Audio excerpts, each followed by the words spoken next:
ಇವನಿಗೆ ಹಿಪ್ನಟೈಸ್ ಮಾಡಿ ಇವನ ತಲೆಯಲ್ಲಿ ಚಿಪ್ ಹಾಕಿದ್ದಾರೆ ಅಂತ ಹೇಳ್ತಾ ಇದ್ದಾನೆ. ಸಮಾಜದಲ್ಲಿ ಎಷ್ಟೋ ಮನಸ್ಸುಗಳು ಈ ರೀತಿ ಇವೆ. ಭ್ರಮಾಲೋಕದಲ್ಲಿ ಮನಸ್ಸುಗಳು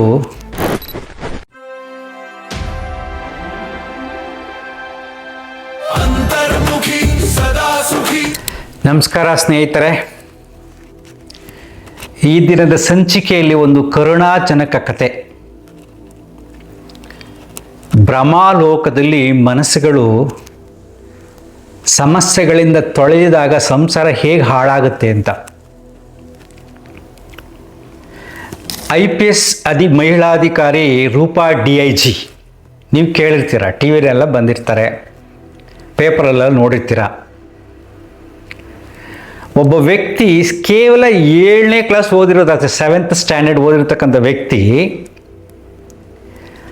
ಅವ್ರನ್ನ ನೋಡೋರು IPS ಅಧಿಕಾರಿ ರೂಪ ಅವರಿದ್ದಾರಲ್ಲ, ಅವರು ಇವನನ್ನು ಕರ್ಕೊಂಡು ಹೋಗಿ ಇವನಿಗೆ ಹಿಪ್ನಟೈಸ್ ಮಾಡಿ ಇವನ ತಲೆಯಲ್ಲಿ ಚಿಪ್ ಹಾಕಿದ್ದಾರೆ ಅಂತ ಹೇಳ್ತಾ ಇದ್ದಾನೆ.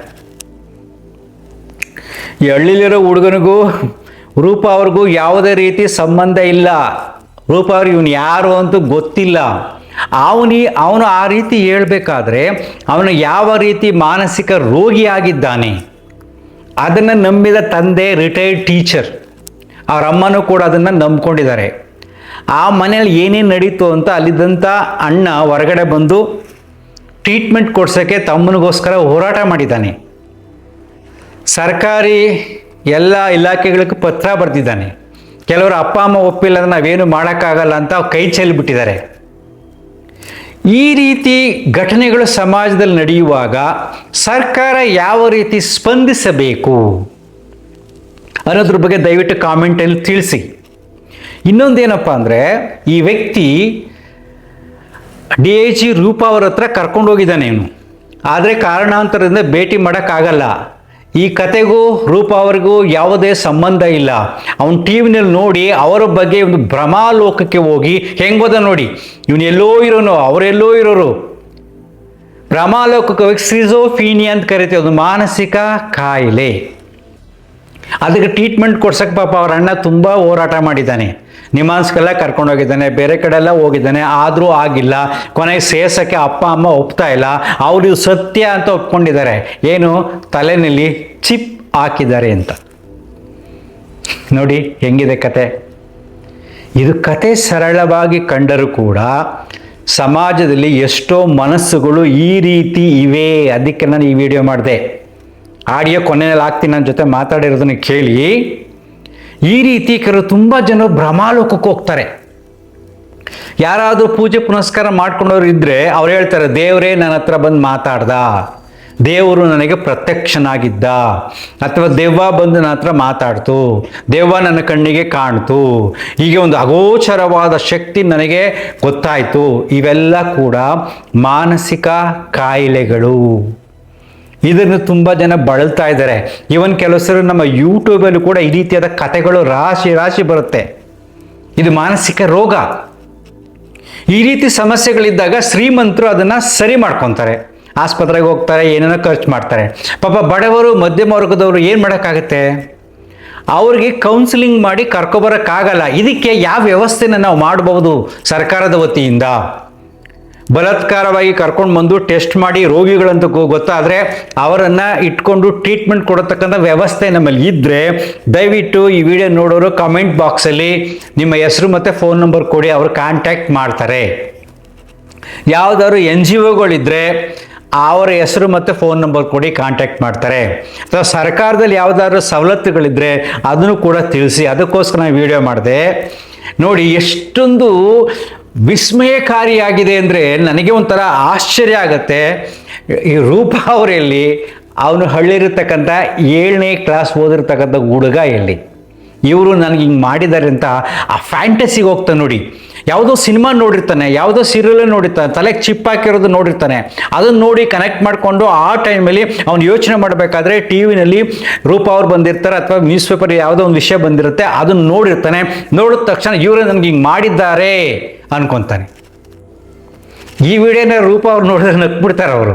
ಈ ರೀತಿಯಾದ ಸಾಮಾಜಿಕ ಮಾನಸಿಕ ರೋಗಗಳು ತುಂಬ ಜನರಲ್ಲಿ ಇದೆ. ಯಾರೇ ಆಗಲಿ ನಿಮ್ಮ ಜೊತೆಯಲ್ಲಿ ಮಾತಾಡಬೇಕಾದ್ರೆ ನನಗೆ ಅಗೋಚರವಾದ ವಾಣಿ ಆಯಿತು, ನನಗೆ ದೇವರನ್ನು ನಾನು ನೋಡಿದೆ, ದೇವರ ಜೊತೆಲಿ ನಾನು ಮಾತಾಡಿದೆ ಅಂದರೆ ಅವರೆಲ್ಲ ಮಾನಸಿಕ ರೋಗಿಗಳು. ಎಚ್ಚರಿಕೆಯಿಂದಿರಿ, ಸಾಧ್ಯವಾದರೆ ಸಹಾಯ ಮಾಡಿ, ಅಷ್ಟೇ, ಬೇರೇನು ನಾವು ಮಾಡೋಕ್ಕೆ ಆಗೋದಿಲ್ಲ. ಸೊ ಈ ಆಡಿಯೋ ಕೇಳಿ ನಿಮ್ಗೆ ಆಶ್ಚರ್ಯ ಆಗುತ್ತೆ. Thank you. ಅಂತರ್ಮುಖಿ ಸದಾ ಸುಖಿ. ನಮಸ್ಕಾರ. ಸರ್, ಈಗ ನನ್ನ ತಮ್ಮ ಒಬ್ರಿಗೆ ಸ್ಕಿಜೋಫ್ರೆನಿಯಾ ಇದೆ ಸರ್. ಹಾಗಾಗಿ ಅದು ನೀವು ಟ್ರೀಟ್ಮೆಂಟ್ ಕೊಡ್ತೀರಾ ಸರ್ ಅವ್ರಿಗೆ ಏನಾದ್ರು ಆತರ? ಇಲ್ಲ ಸರ್, ನಾವೇನ್ ಕೊಡಲ್ಲ. ಆಸ್ಪತ್ರೆಗೆ ತೋರಿಸಿ ನಿಮ್ಮ ಅನ್ಸಿಕೆ. ಹಾ ಸರ್, ಅದು ಏನಂದ್ರೆ ಈಗ ಸುಮಾರು 8 ವರ್ಷ ಆಯ್ತು ಸರ್. ನನ್ನ ತಂದೆ ತಾಯಿ ನನ್ನ ತಮ್ಮ ಬೇರೆ ಕಡೆ ಇದ್ದಾರೆ. ನನ್ನ ತಮ್ಮ ಏನಾಗಿದೆ, ಇದ್ದಕ್ಕಿದ್ದಂಗೆ ಒಂದ್ಸರಿ ನನಗೆ ಯಾವ್ದಂದ್ರೆ ಹಿಪ್ನಾಟಿಸಮ್ ಮಾಡಿ ನನ್ನ ತಲೆ ಒಳಗಡೆ ಚಿಪ್ ಇಟ್ಬಿಟ್ಟಿದ್ದಾರೆ ಅಂತ ಹೇಳಿ ಮಾತಾಡಕ್ ಸ್ಟಾರ್ಟ್ ಮಾಡ್ಬಿಟ್ಟ ಸರ್. ಹಿಪ್ನಾಟಿಸಮ್ ಮಾಡಿದಾರೆ ನನಗೆ ಒಬ್ರು ಪೊಲೀಸ್ನವರು. ಈ ರೀತಿ ಹೇಳಕ್ ಸ್ಟಾರ್ಟ್ ಮಾಡ್ದ. ನಮ್ ತಂದೆ ತಾಯಿ ಅದನ್ನ ನಂಬಿಟ್ಟಿದ್ದಾರೆ ನಿಜವಾಗ್ಲು ಅಂತ ನಂಬಿ, ಅವರು ಕೂಡ ಅದೇ ಅಂತ ತಿಳ್ಕೊಂಡು ಈ ನನಗೆ ನನ್ನ ವೈಫ್ ಅಂದ್ರೆ ನಾವು ಬೇರೆ ಕಡೆ ಇದೀವಿ, ನಾವೇ ಏನೋ ಅವ್ರಿಗೆ ಏನೋ ಮಾಡಿದೀವಿ ಅಂತೇಳಿ ತುಂಬಾ ಟಾರ್ಚರ್ ಎಲ್ಲ ಮಾಡಿದ್ವಿ. ನಾವು ಬೇರೆ ಕಡೆ ಇದೀವಿ ಸರ್. ಟ್ರೀಟ್ಮೆಂಟ್ ಕೊಡ್ಸಿಲ್ಲ ಇದುವರೆಗೂ ಅವ್ರಿಗೆ. ಅದಕ್ಕೆ ನಾನು ಕೊಡ್ಸೋಣ ಅಂತಂದ್ರೆ ಈಗ ಅವರು ನಮ್ಮ ಮೇಲೆ ಬಂದ್ಬಿಟ್ಟಿದ್ದಾರೆ, ಅಂದ್ರೆ ನಾವೇ ಏನೋ ಮಾಡಿದೀವಿ ಅಂತ. ಅವ್ರು ಅದು ಹಾಸ್ಪಿಟ್ಲ್ ಕಾಯಿಲೆ ಅನ್ನೋದೇ ಅವರಿಗೆ ಅರ್ಥ ಆಗ್ತಾ ಇಲ್ಲ. ಹಾಗಾಗಿ ನಿಮ್ದು ವಿಡಿಯೋ ನೋಡ್ತಾ ಇದ್ದೆ ಈಗ, ಹಂಗಾಗಿ ನೆನಪಾಯ್ತು ಸರ್. ಅದಕ್ಕೆ ಅದು ನಿಮ್ ತಂದೆ ತಾಯಿಗೆ ಕೌನ್ಸಿಲಿಂಗ್ ಮಾಡ್ಬೇಕು. ಹಾ ಸರ್. ಅವ್ರಿಗೆ ವಾಸ್ತವ ಸತ್ಯ ತಿಳಿಸಿ ಅವ್ನ ಹೆಲ್ತ್ ಪ್ರಾಬ್ಲಮ್ ಇದೆ ಅಂತ ಹೇಳಿ ಕರ್ಕೊಂಡು ಹೋಗ್ಬೇಕು. ನೀವು ಪಾಪ ದೂರದಲ್ಲಿದ್ದೀರಲ್ಲ, ನಾವಿರೋದು ಬೆಂಗಳೂರಿನಲ್ಲಿ. ನೀವೇನ್ ಪೊಲೀಸ್ ಕೆಲಸ ಮಾಡ್ತಿದ್ದೀರಾ? ಇಲ್ಲ ಸರ್, ನಾನು ಡ್ರೈವರ್ ಸರ್. ಇದನ್ನ ಎಲ್ಲ DC ಅವರಿಗೆ ಮತ್ತೆ ಆರೋಗ್ಯ ಮತ್ತು ಕುಟುಂಬ ಕಲ್ಯಾಣ ಇಲಾಖೆಗೆ ಎಲ್ಲಾ ಕಡೆ ಲೆಟರ್ ಕೊಟ್ಟಿದ್ದೀನಿ. ನಮ್ ತಂದೆ ತಾಯಿ ಏನಾದ್ರು ಸ್ವಲ್ಪ ಬಂದು ಮಾತಾಡಿ ಯಾರಾದ್ರೂ ಇದ್ ಮಾಡಿ ಅಂತಂದು. ಆರೋಗ್ಯ ಮತ್ತು ಕುಟುಂಬ ಇಲಾಖೆ ಅವರು ಒಂದ್ಸರಿ ಬಂದ್ರು, ಅವ್ರು ಒಪ್ಲಿಲ್ದೇನೆ ನಾವ್ ಏನು ಮಾಡಕ್ ಬರಲ್ಲ ಅಂತ ಅಂದ್ರು ಸರ್. ಒಪ್ಲಿಲ್ಲ? ಅವ್ರೇನಾರ ಕೌನ್ಸಿಲಿಂಗ್ ಮಾಡ್ತಾರಾ? ಇಲ್ಲ ಸರ್, ಅವ್ರು ಬರೋದಕ್ಕೆ ರೆಡಿ ಇಲ್ಲ ಹಾಸ್ಪಿಟ್ಲಿಗೆ. ಇಲ್ಲ, ಅದು ಕಾಯಿಲೆ ಇಲ್ಲ ಅವನಿಗೆ. ಅಂದ್ರೆ ಅವ್ರು ಹೇಳೋ ಪ್ರಕಾರ ನಮ್ ತಂದೆ ತಾಯಿಗೂ ಇದೆ, ಬಟ್ ಅಂದ್ರೆ ಅವ್ರು ನಂಬ್ತಾ ಇಲ್ಲಲ್ಲ, ಅದಕ್ಕೆ ಅವರು ಬರ್ತಾ ಇಲ್ಲ ಅಂತ ಹೇಳಿದ್ರು. ಅದು ಹಿಪ್ನಾಟಿಸಮ್ ಮಾಡಿ ಯಾರೋ ಇವ್ರು ಸರ್, ಯಾರು DIG ರೂಪಾ ಮೇಡಮ್ ನಮ್ಗೆ ಹಿಪ್ನಾಟಿಸಮ್ ಮಾಡಿದ್ದಾರೆ ಅಂತ ಹೇಳ್ತಾರೆ. ಇವ್ರು ಅವ್ರ ಹತ್ರ ಯಾಕೆ ಹೋಗಿದ್ರು ಇವರು? ಇಲ್ಲ, ಅದು ಹೋಗಿಲ್ಲ ಸರ್, ಬಟ್ ಆ ರೀತಿ ಹೇಳಕ್ ಸ್ಟಾರ್ಟ್ ಮಾಡಿದಾನೆ ಸಡನ್ ಆಗಿ. ಅದು ಯಾವ ತರ ಇದಾಯ್ತೋ ಏನೋ ನಮಗೂ ಗೊತ್ತಾಗ್ಲಿಲ್ಲ ಸರ್. ಅವ್ನು ಓದಿರೋದೇ 7th ಸರ್. ಅದು ಅವನಿಗೆ ಅಷ್ಟು ಅದ್ರ ಬಗ್ಗೆ ಜ್ಞಾನನೂ ಇಲ್ಲ. 7th, ಬಟ್ ಅಂದ್ರೆ ಪೇಪರ್ ಎಲ್ಲ ಓದ್ತಾ ಇದ್ದ. ಈ ಜೀವನೋಪಾಯಕ್ಕೆ ಏನ್ ಮಾಡ್ತಾರ ಅವರು? ಸರ್, ನಮ್ ತಂದೆ ರಿಟೈರ್ಡ್ ಟೀಚರು, ಅವರಿಗೆ ಪೆನ್ಷನ್ ಬರುತ್ತೆ. ನಮ್ಮ ತಮ್ಮ ಎಲ್ಲೂ ವರ್ಕಿಗೆ ಹೋಗಲ್ಲ, ಎಲ್ಲೂ ಮೊದ್ಲಿಂದನೂ ಎಲ್ಲೂ ಕಳಿಸಿಲ್ಲ ಸರ್ ವರ್ಕಿಗೆ. ಅವ್ರು 40 ವರ್ಷ ಈಗ ಅವನಿಗೆ. ಹಂಗಾಗಿ ಎಲ್ಲೆಲ್ಲೂ ಕಳಿಸಿಲ್ಲ, ಬರೀ ಮನೆಯಲ್ಲೇ ಇದ್ದ ಸರ್ ಅವನು. ಏನ್ ಮಾಡಕ್ಕಾಗತ್ತಪ್ಪ? ಫಸ್ಟ್ ನಿಮ್ ತಂದೆ ತಾಯಿನ ಕನ್ವಿನ್ಸ್ ಮಾಡಿ ಅವ್ನ ಆಸ್ಪತ್ರೆಗೆ ತೋರ್ಸ್ಬೇಕು, ಆಮೇಲೆ ಮೆಡಿಸಿನ್ ಕೊಡ್ಸ್ಬೇಕು. ಇದಾರೆ ನೀವು ಪದೇ ಹೇಳ್ತಾನ DIG ರೂಪಾ ಅಂತ? ಮುಂಚೆ ಹೇಳ್ತಾ ಇದ್ದ ಸರ್, ಈಗ ಒಂದ್ 2 ವರ್ಷದಿಂದ ಬಿಟ್ಟಿದ್ದಾನೆ. ಆಮೇಲೆ ಇತ್ತೀಚೆಗೆ ಮಾತು ಕೂಡ ನಿಲ್ಸ್ಬಿಟ್ಟಿದ್ದಾನೆ, ಅಂದ್ರೆ ಮಾತಾಡ್ತಾನೆ ಇಲ್ಲ ಯಾರ ಹತ್ರನ. ಈಗ ಒಂದ್ ಸುಮಾರು 6-7 ತಿಂಗಳಾಯ್ತು ಮಾತಾಡ್ತಾನೆ ಇಲ್ಲ ಸರ್. ಅಂದ್ರೆ ಮುಂಚೆ ನನ್ ಒಬ್ಬೊಬ್ಬನೇ ನಗೋದು, ಒಬ್ಬೊಬ್ಬನೇ ಮಾತಾಡ್ಕೊಂಡು ಹೋಗೋದು, ಆ ರೀತಿ ಎಲ್ಲ ಮಾಡೋದು. ಹಾ ಸರ್. ಈಗ ಯಾರಿಗೇನು ತೊಂದರೆ ಕೊಡಲ್ಲ ತಾನೆ ಅವನು? ಇಲ್ಲ, ಯಾರಿಗೂ ಏನು ತೊಂದರೆ ಕೊಟ್ಟಿಲ್ಲ ಸರ್ ಇಲ್ಲಿವರೆಗೂ. ಅಷ್ಟೇ ಬಿಟ್ಬಿಡಿ, ಇನ್ನೇನ್ ಮಾಡಕ್ಕಾಗತ್ತೆ?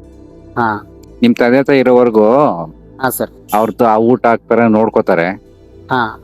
ಅವ್ರು ಹೋದ್ಮೇಲೆ ಯಾವ್ದಾರ ಆಸ್ಪತ್ರೆ ಕರ್ಕೊಂಡೋಗಿ ತೋರ್ಸರಂತೆ, ಅಡ್ಮಿಟ್ ಮಾಡ್ಸರಂತೆ ಅಷ್ಟೇ. ಅಲ್ಲಿವರೆಗಿನ ತಲೆ ಕೆಡ್ಸ್ಕೊಬೇಡಿ, ಬಿಟ್ಬಿಡಿ ಅಷ್ಟೇ. ಅಂದ್ರೆ ಪುನರ್ವಸತಿ ಕೇಂದ್ರ ಇರ್ತಾವಲ್ಲ ಸರ್ ಇದ್ರಲ್ಲಿ ಹಾಸ್ಪಿಟಲ್ ಅಲ್ಲಿ, ಅವರೇ ನೋಡ್ಕೊ? ಇರ್ತವೆ.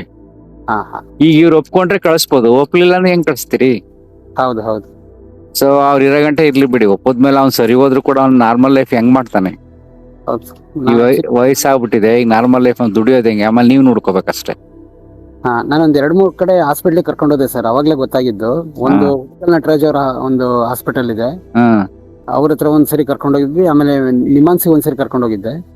ಅವಾಗ್ಲೇ ಅವ್ನಿಗೆ ಸ್ಕಿಜೋಫ್ರೆನಿಯಾ ಅಂತಂದು ವಿಕ್ಟೋರಿಯಾ ಹಾಸ್ಪಿಟ್ಲಿಗೆ ಸ್ಕಿಜೋಫ್ರೆನಿಯಾ ಇದೆ ಅಂತ ಹೇಳಿದ್ರು.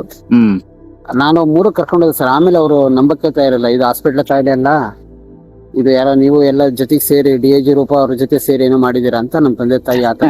ಪಾಪ ಅವ್ರ ಯಾಕೆ ಮಾಡ್ತಾರೆ, ನೀವು ಇವ್ನ್ ಕಟ್ಕೊಂಡು ಅವ್ರಿಗೇನಾಗ್ಬೇಕು? ಹೌದು ಹೌದು. ಅವ್ರನ್ನ ಎಲ್ಲಿ ನೋಡ್ದ, ಟಿವಿಲ್ ನೋಡಿರ್ಬೇಕು. ಟಿವಿಯಲ್ಲಿ ಎಲ್ಲ ನೋಡಿರ್ಬೇಕು ಸರ್ ಅವ್ನು. ಈಗ ಏನಾರ ಆತರ ಮಾತಾಡಿದ್ರೆ ನೀವು ಡೈರೆಕ್ಟ್ ಅವ್ರ ಹತ್ರನೇ ಹೋಗಿದ್ರೆ, ಹಾ ಸರ್. ರೂಪಾ ಅವ್ರ ಹತ್ರ DIG ಹತ್ರ ಹೋಗಿದ್ರೆ ಅವ್ರೇನೋ ಸಹಾಯ ಮಾಡೋರು. ಬಟ್ ಈಗ ಅವನೇನು ಮಾತಾಡ್ತಿಲ್ವಲ್ಲ. ಇಲ್ಲ ಲಾಸ್ಟ್ ಸರ್ ನನಗೆ ಅವ್ರ ಟಾರ್ಚರ್ ತಡ್ಕೊಳಕ್ಕಾಗದೆ ಒಂದ್ 2-3 ಸರಿ ಬೆಂಗಳೂರಿಗೆ ಅವ್ರ ಹತ್ರನೇ ಕರ್ಕೊಂಡು ಹೋಗಿದ್ದೀನಿ. ರೂಪಾ ಅವ್ರ ಹತ್ರ? ಹೌದು ಸರ್. ಓಹ್ ಹೌದು, ಅವ್ರೇನಂದ್ರು? ಇಲ್ಲ ಅವರು ಅಂದ್ರೆ ಒಳಗಡೆ ಇದ್ರು, ಬಟ್ ಅಲೋ ಮಾಡ್ಲಿಲ್ಲ ಸರ್. ಇವರು ಬೇರೆ ಅವರು ಸಹಾಯಕರು ಇವ್ರು ಇರ್ತಾರಲ್ಲ, ಕಾನ್ಸ್ಟೇಬಲ್ ಅವರೆಲ್ಲ ಪಕ್ಕ. ಇಲ್ಲ ರೀ ಇಂಥವಕ್ಕೆಲ್ಲ ಮೇಡಮ್ ಇದ್ ಮಾಡಲ್ಲ ಅಂತ ಹೇಳಿ ಇದ್ ಮಾಡಿದ್ರು. 1 ಟೈಮ್ ಸಿಗ್ಲಿಲ್ಲ, 1 ಟೈಮ್ ಇದ್ರು, ಅವರು ಒಳಗಡೆ ಬಿಡ್ಲಿಲ್ಲ. ಅವ್ರ ನಿಮ್ ಭೇಟಿ ಮಾಡೇ ಇಲ್ವಾ? ಇಲ್ಲ ಸರ್. Okay okay. ಅದಕ್ಕೆ ಸರಿ, ಇನ್ನೇನ್ ಮಾಡಕ್ ಆಗಲ್ಲ. ಹಾ ಸರ್. ಪಾಪ ನೀವು ಮಧ್ಯಮ ವರ್ಗದವ್ರು, ಬಡವರು. ಹೌದು ಸರ್. ಬಿಟ್ಬಿಡಿ, ನಿಮ್ಮ ಅಪ್ಪ ಇರೋವರೆಗೂ ನೋಡ್ಕೊಳ್ಳಿ. ಆಮೇಲೆ ನೀವು ಸುಮ್ನೆ ಊಟ ಹಾಕೊಂಡ್ ಹೋಗಿ ಅಷ್ಟೇ. ಬೇರೆ ಏನು ಮಾಡೋದಕ್ಕೂ ಟ್ರೀಟ್ಮೆಂಟ್ ಬೇಡ, ಏನು ಬೇಡ. ಸೈಲೆಂಟ್ ಆಗಿದೆ, ವೈಲೆಂಟ್ ಆಗ್ಲಿಲ್ಲ ಅಂದ್ರೆ ಊಟ ಹಾಕೊಂಡ್ ಹೋಗಿ ಅಷ್ಟೇ. ಯಾವ್ದಾರ ಅವರ ಸೇರ್ಕೊಂಡ್ ಮಾಡಂಗಿದ್ರೆ ಸ್ಕೀಮ್ಗಳಿದ್ರೆ ಸೇರ್ಸ್ಬೋದು. ಗೌರ್ಮೆಂಟ್ ಅವ್ರ ನೋಡ್ಕೊಳ್ತಾರ, ಯಾವ್ದಾರ ಸ್ಕೀಮ್ ಇದ್ರೆ ವಿಚಾರಿಸಿ ನೋಡಿ ಸೇರ್ಸ್ಬೋದು. ಇಲ್ಲ ಅಂದ್ರೆ ಅವ್ರ ಇರೋವರೆಗೂ ಸಾಕ್ಲಿ, ಆಮೇಲೆ ನೀವು ಒಂದು ಅನ್ನ ಹಾಕೊಂಡ್ ಹೋಗಿ ಅಷ್ಟೇ. ಯಾವ್ದೋ ಒಂದ್ ಮಗು ಸಾಕ್ತೀನಿ ನಂಗೆ ಅಷ್ಟೇ. ಬೇರೆ ತಲೆ ಕೆಡ್ಸ್ಕೊಳಕ್ ಹೋಗ್ಬೇಡಿ. ನೀವು ನಿಮ್ ಲೈಫ್ ಬಗ್ಗೆ ಫೋಕಸ್ ಮಾಡಿ. ಅವದೇ ಆಸ್ತಿ ಏನಾರು ಇದೆಯಾ? ಇಲ್ಲ ಸರ್, ಏನು ಇಲ್ಲ ಸರ್. ಮತ್ ಸ್ವಂತ ಮನೇನು ಇಲ್ವಾ? ಇಲ್ಲ ಸರ್, ಸ್ವಂತ ಮನೇನೂ ಇಲ್ಲ ಸರ್. ಅಯ್ಯ, ಮತ್ತೆ ಇಷ್ಟೆಲ್ಲ ಮತ್ ನೀವೇನ್ ಸಂಪಾದನೆ ಮಾಡಿದ್ರೆ ಅವಾಗಿಂದ? ಸರ್ ಈಗ ಅದೇ ನಾನು ಕೆಲಸ ಮಾಡ್ತಾ ಇದ್ದೆ. ನಮ್ ತಂದೆ ಟೀಚರ್ ಆಗಿದ್ರು ಸರ್. 22 ವರ್ಷ ಸರ್, 23 ವರ್ಷ ಸರ್ವಿಸ್ ಆಯ್ತು ಅವರಿಗೆ. ಅವರು ರಿಟೈರ್ಡ್ ಆದ ಅಂದ್ರೆ ಏನು ಮಾಡ್ಲಿಲ್ಲ ಸರ್. ಈಗ ನಾನೇ ಮನೆಗೆ ಈಗ ಮದ್ವೆ 2012ರಲ್ಲಿ ಮದ್ವೆ ಆದೆ ನಾನು. ಮದ್ವೆ ಆದ್ರಿಂದ ಏನಾಗಿದೆ, ನನ್ನ ಹೆಂಡತಿನೇ ಏನೋ ಮಾಡಿದಾಳೆ ಅನ್ನೋದು ನಮ್ ತಂದೆ ತಾಯಿ ಅಂದ್ರೆ ಅವ್ರಿಗೂ ಅನುಮಾನ ತುಂಬಾ ಈ ತರ ಸರ್. ಅವ್ನು ಆದ್ರಿಂದ ಈ ತರ ಅವ್ರಿಗೂ ಕಾಯಿಲೆ ಜಾಸ್ತಿ ಆಗ್ಬಿಟ್ಟಿದೆ ನಮ್ ತಂದೆ ತಾಯಿ ಇಬ್ರಿಗೂ. ಹಂಗಾಗಿ ನಾನು ಮನೆಯಿಂದ ಹೊರಗಡೆ ಬಂದ್ಬಿಟ್ಟೆ ಸರ್. ಯಾಕಂದ್ರೆ ಅವರು ದಿನ ತುಂಬಾ ಅನುಮಾನಗಳು ಅವೆಲ್ಲ ಇದ್ವು. ಹಾಗಾಗಿ ಈಗಲೂ ನನ್ನ ಹೆಂಡತಿನೇ ಏನೋ ಮಾಡಿದಾಳೆ ಅಂತ ಆಮೇಲೆ ಏನೋ ಆತ್ಮ ಬದಲಾವಣೆ ಮಾಡ್ತಾರೆ, ಆ ರೀತಿ ಎಲ್ಲ ಮಾತಾಡ್ತಾರೆ. ಎಲ್ಲ ಅದಕ್ಕೆ ಎಲ್ಲ ಅವರು ಮಾನಸಿಕ ರೋಗಿಗಳಾಗಿದ್ದಾರೆ. ಹೌದು ಸರ್, ಹೌದು. ನೋಡಿ, ಏನಾದ್ರು ಗೌರ್ಮೆಂಟ್ ಸ್ಕೀಮ್ ಅಲ್ಲಿ ಯಾವ್ದಾದ್ರು ಆಸ್ಪತ್ರೆಗಳು ಸಿಗ್ತಾವ ನೋಡಿ, ಪ್ರಯತ್ನ ಪಡಿ. ಇಲ್ಲ ಅಂದ್ರೆ ಸುಮ್ನಾಗ್ಬಿಡಿ. ನಿಮ್ಮ ಬದುಕಿನ ಬಗ್ಗೆ ಏಕಾಗ್ರತೆಗೊಳಿಸಿ. ಸ್ವಲ್ಪ ನೀ ದುಡ್ಡೆಲ್ಲ ದುಂದು ಮಾಡಕ್ ಹೋಗ್ಬೇಡಿ. ಮಕ್ಳಿದಾರಾ? ಒಬ್ಳು ಮಗಳು ಸರ್, 7th ಸ್ಟ್ಯಾಂಡರ್ಡ್ ಈಗ. ನಿಮ್ ಕಡೆ ಗಮನ ಹರಿಸಿ. ಕುಡಿತೀರಾ? ಇಲ್ಲ ಸರ್. Very good. ಎಲ್ಲ ದುಡ್ಡೆಲ್ಲ ಸೇವ್ ಮಾಡ್ಕೊಂಡು ನಿಮ್ ಜೀವನದ ಕಡೆ ಗಮನ ಹರಿಸಿ. ಅವರೆಲ್ಲ ಸತ್ತ ಮೇಲೆ ಸ್ವಲ್ಪ ನಿಮ್ ತಮ್ಮನ್ಗೆ ಊಟ ಹಾಕಿ ಅಷ್ಟೇ, ಮುಗ್ದೋಯ್ತು. Okay okay sir, thank you. Thank you sir, thank you.